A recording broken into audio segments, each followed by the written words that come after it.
مٹی میں صبر ہے، تحمل ہے، برداشت ہے، چھپانا ہے، سلب ماخذ ہے، جذبی کیفیت ہے، سوکھ لینے کی صلاحیت ہے، امانت ہے، دیانت ہے، ایمانداری۔ ہم کو بھی مٹی سے اللہ نے بنایا، لیکن یہ ساری صفات ہم میں نہیں۔ ہمیں کوئی کسی کی امانت ہو تو ہم اسے اپنے استعمال میں لا کے خیانت کر دیتے ہیں، لیکن مٹی آج بھی امانت دار ہے۔ کسان جب اس کے اندر گیہوں کا بیج ڈالتا ہے تو گیہوں کا پودا ہوتا ہے، گیہوں کی شاخیں ہوتی ہیں، گیہوں کی کوپل ہوتی ہے، گیہوں کی تناب ہوتی ہے، گیہوں کی پتیاں ہوتی ہیں، گیہوں ہی کا پھول آتا ہے، گیہوں ہی کا سانچا ہوتا ہے، اس میں دودھ بھر جاتا ہے، گیہوں کا دانہ پیدا ہوتا ہے، اور آپ گیہوں کی فصل کاٹ کے لاتے ہیں۔ کبھی ایسا نہ ہوا کہ گیہوں بویا گیا ہو اور دھان آپ کاٹ کے لائے ہوں، کبھی ایسا نہیں ہوا کہ دھان آپ نے بویا ہو اور آپ جو کی فصل کاٹ کے لائے ہوں۔ معلوم یہ ہوا مٹی امانت دار ہے۔ اے لوگوں، جب مٹی میں یہ امانت ہے کہ کسان جو بیج سونپتا ہے اسی کا پودا اسی کا اخوا ہوتا ہے، اسی کا درخت اسی کی شاخیں ہوتی ہیں، اسی کی پتیاں اسی کی بالیں ہوتی ہیں، تو یہ مٹی یہی ہے جس سے حضرت آدم کو بنایا گیا اور ذریت آدم میں ہمیں پیدا۔ ہم بے ایمان کیوں ہو گئے؟ ہم غاصب کیوں ہو گئے؟ ہم خائن کیوں ہو گئے؟ ہم ظالم کیوں ہو گئے؟ اپنا حق مانگنا ظلم نہیں ہے، مگر کسی کا حق مار لینا بہت بڑا ظلم ہے۔ خانقاہیں ہمیں ظلم سے باز رکھتی ہیں۔ ہمیں اسلام کا آئینہ خانقاہوں میں دکھایا جاتا ہے۔ ارشاد ربانی ایھا الذین آمنوا اتقوا اللہ، ایمان والو اللہ سے ڈرو جیسا کہ ڈرنے کا۔ آپ کہو کہ مولانا بیماری ڈراتی ہے، ملک ڈراتا ہے، قانون ڈراتا ہے، اکثریت جن کی وہ ڈراتی، ظالم کا ظلم ڈراتا، فسادات ڈراتے، سیلاب ڈراتے، سب ڈراتے، بچ گیا تو آپ بھی ڈرانے آ گئے۔ کتنا ڈریں؟ ارے اتنا ڈرتے کہ ہفتے میں ایک دن جاتے ہیں، زیادہ ڈرائیے گا مہینے میں ایک دفعہ مسجد جائیں گے۔ یہ اللہ کا ڈر زیادہ بتائیے گا تو اللہ کے گھر سے ہم ابھی ہفتے میں ایک دفعہ جاتے ہیں، اور ڈرا دیجیے گا تو مہینے میں ایک دفعہ جاتے ہیں، اور اگر سارے علماء نے ڈرا دیا تو بس سال میں ایک ہی دفعہ وہ عید کے دن جائیں گے بس۔ اور پیارے، یہ ڈرنا ہمارا اپنے اعتبار سے ہے، اور وہ ڈرنا جو مشیت چاہتی ہے وہ اس کے اعتبار سے۔ نعرہ تکبیر، نعرہ رسالت، خانقاہ عالیہ قادریہ طاہریہ پٹاس پور، فیضان طاہر ملت، فیضان نصر ملت، فیضان فخر ملت، نعرہ تکبیر، نعرہ رسالت۔ جب بندہ خدا سے ڈرتا ہے تو خدائی اس سے نہیں ڈرتی، خدائی اس سے ڈرنے لگتی۔ اور جب بندہ خدا سے نہیں ڈرتا تو خدائی اسے ڈراتی۔ ڈرنے کا جہاں تک اللہ کے خوف کے بارے میں بتا رہا ہوں کہ اللہ کا خوف جب تک دل میں نہیں ہوگا آپ کی زندگی بیکار ہے۔ خوف و خشیت الہی کا نزول قلب مومن پہ ہوتا ہے، مگر دل بھی اس لائق ہو جائے۔ تو یہ سارا کارخانے طریقت خانقاہیں۔ اللہ نے علی کے نام کے عین سے علم پیدا کیا، علی کے نام کے عین سے عشق پیدا کیا۔ علم درسگاہوں میں بچھا دیا گیا، عشق خانقاہوں میں چھپا دیا گیا۔ وہاں پہ آپ جائیے گا تو آپ کو انشراح ملے گا، آپ کو وضاحت ملے گی، آپ کو شرح و بسط سے ملے گا، آپ کو تھیوریکل دکھایا جائے گا۔ یہاں آئیے گا تو یہاں عمل ملے گا، پریکٹیکل ملے گا، چھپا کے دیا جائے گا۔ اس لیے کہ علم حویدہ ہوتا ہے، عشق پوشیدہ ہوتا ہے۔ بے خطر کود پڑا آتش نمرود میں عشق، عقل ہے محو تماشائے لبے باما بھی، اور عقل عیار ہے 100 چہرے بنا لیتی۔ عقل عیار ہے 100 چہرے بنا لیتی ہے۔ عشق بیچارہ نہ ملا ہے نہ عالم نہ فقیہ، بس مان لیا تو مان لیا۔ آپ اگر اہل عشق ہیں تو آپ کو کو شامیانے کے باہر نہیں جانا چاہیے تھا۔ معلوم یہ ہوا کہ اب بھئی آپ میدان عشق میں بہت کچے ہیں، آپ کا مرشد سامنے ہو اور آپ جگہ چھوڑ دیتے ہیں، آپ کا مرشد نگاہوں کے سامنے ہو اور آپ اپنی پیٹھ دکھاتے ہیں۔ آپ کو پہلے آداب طریقت کو سیکھنا ہوگا، جہاں مرشد ہے وہاں یہاں ذرا ذرا سے معاملہ بدلتا ہے۔ ہم نے پڑھا ہے، اپنے بزرگوں سنا ہے، ہم نے اپنے بزرگوں سنا ہے کہ عالم کے پاس جاؤ نا تو لولا قابو میں رکھو، زبان کنٹرول، کیونکہ وہاں شریعت کی دو دھاری تلوار لگ گئی تو زبان زخمی ہونی، فتوے کی مار، شریعت کی تلوار، شواہد پہ فتاوے صادر ہوتے ہیں۔ لیکن اگر ولی کی بارگاہ میں جاؤ تو دل کو قابو، معلوم ہوا جمع پونجی جو تھی وہ بھی اکاؤنٹ سے خالی ہو جائے، ملنا تو دور ہے، جو جمع تھا وہ بھی غائب۔ عالم کی بارگاہ میں جاؤ زبان پہ قابو رکھو، اور ولی کے آستانے پہ جاؤ تو دل پہ قابو رکھو۔ عالم کا فتویٰ زبان پہ لگے گا، ولی کی نگاہ دل پہ ہوگی۔ آپ ان کا روضہ دیکھتے ہو، وہ اپنے لیے آپ کے دل میں جگہ دیکھتے ہیں۔ آپ ان کی تربت دیکھتے ہو، وہ آپ کے حسن عقیدت کو دیکھتے ہیں۔ آپ ان کا روضہ دیکھتے ہو، وہ آپ کے کشکول دل کو دیکھتے ہیں۔ میرا چاہنے والا چاہت اندر رکھتا ہے کہ نہیں رکھتا ہے؟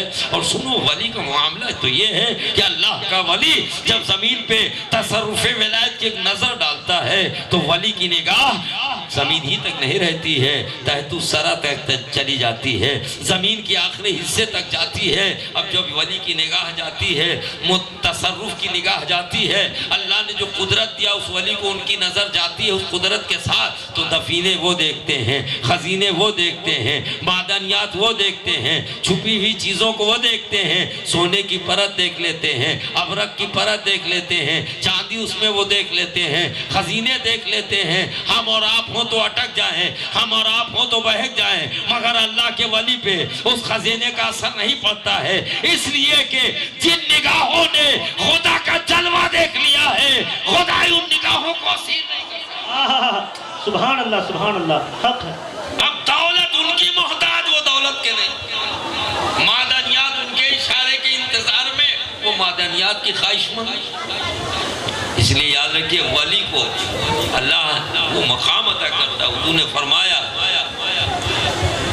کہ جو خدا کا ہو جاتا ہے، خدا اس اپنی خدائی اس کے قبضے میں ڈالتا ہے۔ یہ ہجوم بے پناہی، ابا جان کے تو میں آیا تھا ان کی حیات میں، اور آج بھی وہ حیات میں ہے۔ معاملہ یہ ہے کہ ابھی میں کیوں آیا ہوں، آگے کی تھوڑی سی آیت میں معلوم ہوتا ہے۔ یہ ہجوم بے پناہی، پس پردہ بادشاہی، یہ ہجوم بے پناہی، پس پردہ بادشاہی، میرے حق نما سلامت، تیرا دم نہیں تو کیا ہے، ارے تیری یاد نے رلایا، یہ کرم نہیں تو کیا۔ پیر کی بارگاہ میں آؤ، باچشم تر آؤ، مؤدب ہو کیا، پھر دیکھو تمہارا پیر نوازتا کتنا، پھر دیکھو تمہارا پیر تمہیں سجاتا کتنا، پھر دیکھو تمہارا پیر کہاں تک پہنچاتا تم کو ہے۔ اس لیے کہ تصرفات قبضے میں نہیں آتے، ہر چیز کو تو پابند آپ کر سکتے ہیں، مگر روحانیت پہ کوئی کمن نہیں ڈالی جا سکتی ہے۔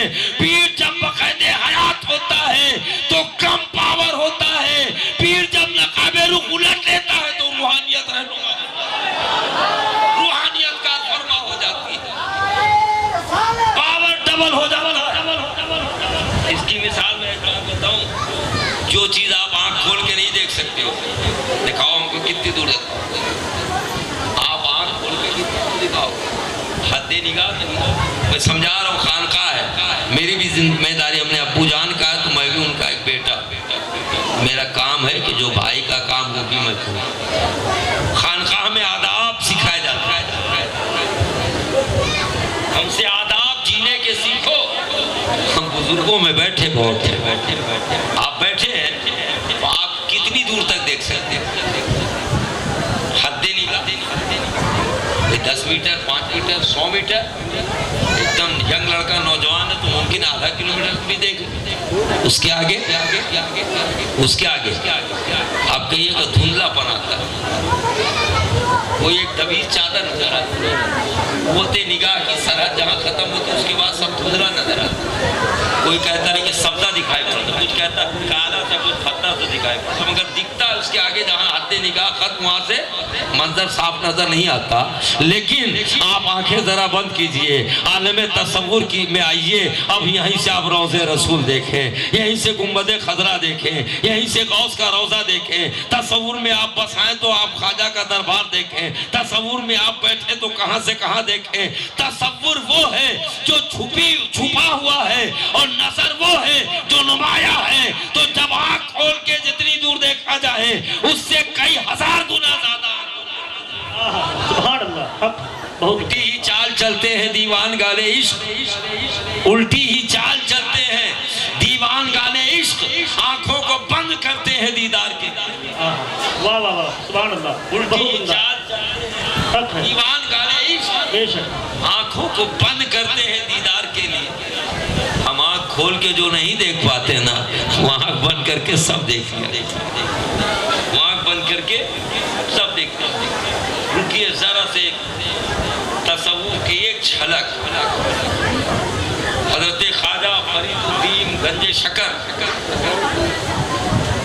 پاک پٹن شریف جو آرام ہے، یہ غریب نواز پاک کے خلف اکبر حضرت سیدنا قطب الاقطاب خواجہ قطب الدین بختیار کاکی کے منظور نظر، پروردہ ناس، اور دنیاوی اعتبار سے بھی پرورش کی اور روحانی اعتبار سے مراتب سلوک طے کرائے، تو خلف اکبر بھی ہیں، غریب نواز کے خلیفہ اول قطب پاک، ان کے منظور نظر خلف اکبر خواجہ فرید الدین گنج شکر، اور ان کی منظور نظر خواجہ نظام الدین محبوب الہی، خواجہ علاء الدین ثابت گنی، بھانجے بھی ہیں، داماد بھی ہوئے، پھر وہ خلیفہ بھی۔ تو جب حضرت کا وصال ہو گیا، میں وصال کی باتیں بتا رہا ہوں، ذرا دیر کے لیے خدا را اپنے پیر کو، آپ کے پیر کا واسطہ آپ اس جملے پہ غور کیجئے، بات ذرا مہین ہے۔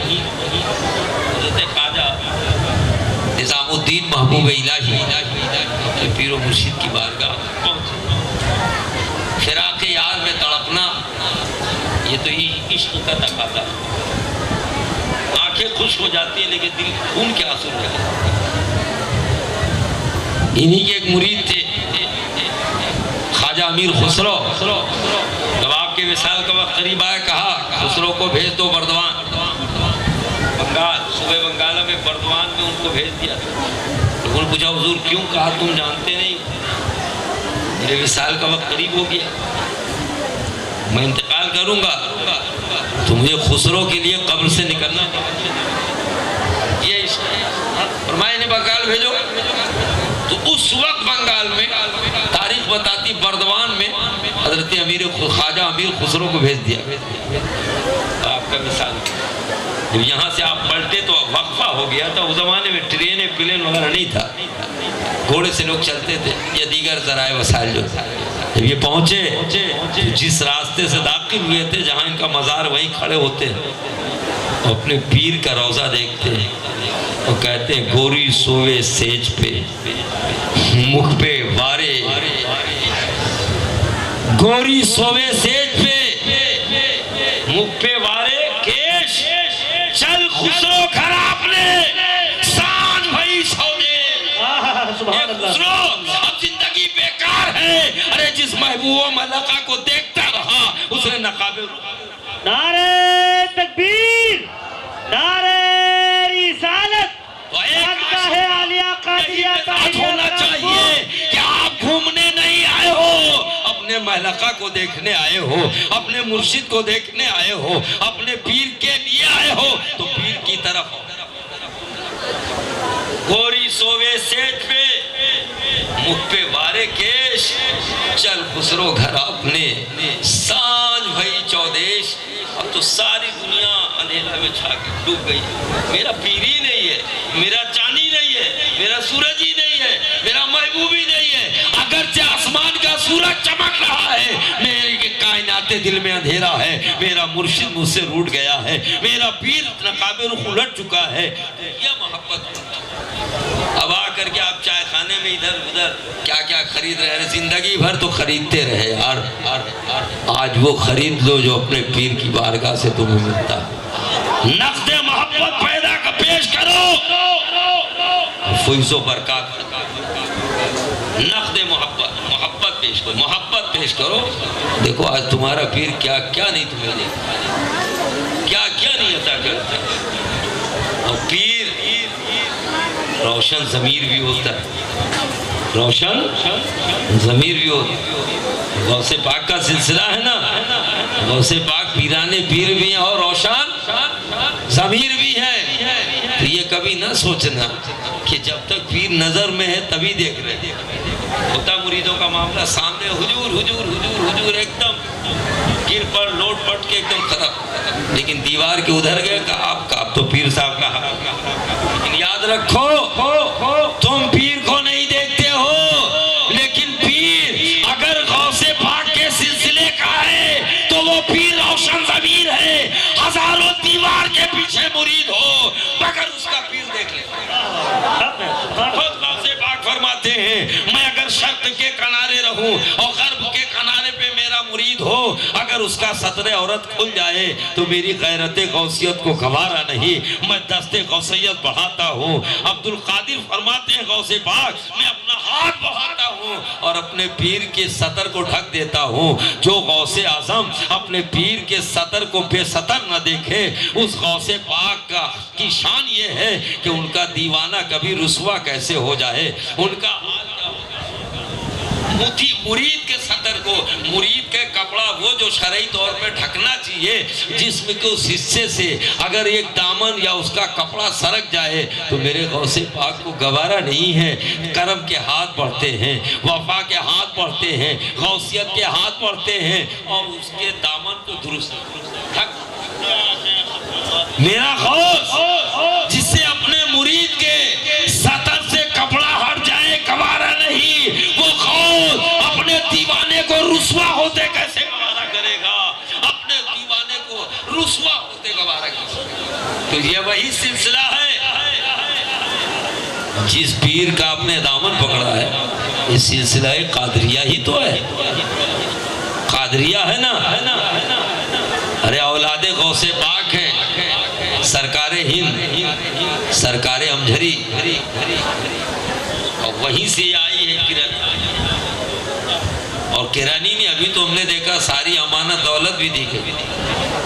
آپ تو خوش نصیب ہو، سلسلہ تو صاحب سونے کی کڑیاں، یہ وہی سلسلہ میرے غوث پاک کا سلسلہ، سلسلہ تو ذہب ہے۔ جیسے سونے کی چین ایک میں دوسرے میں تیسرے میں جب ملتی ہے تو ہار جہاں شروع وہیں پہ آ کے پھر مل جاتی ہے۔ میرے غوث پاک کا سلسلہ اتنا ہی مضبوط، مستحکم، مستنبت۔ عشق ایسا ہونا چاہیے تو وہی خواجہ نظام الدین محبوب الہی جن کے ہاتھ میں نظام دہلی عطا ہوا، وہ جب اپنے مرشد کامل کی وصال کی خبر ملتی تو وہ جاتے کہاں؟ بابا فرید الدین گنج شکر پاک پٹن شریف لاہور۔ دہلی سے سفر کرتے کہاں جاتے ہیں؟ پاک پٹن شریف لاہور جاتے ہیں۔ جیسے آپ کو خبر ملی آپ نے مرشد کیا ہے، وہ بھی اپنے مرشد کا، اور گئے تو آپ نے وہاں پہ مراقبہ ورد کر، وظیفہ کر، تسبیح پڑھ، مراقب ہو گئے۔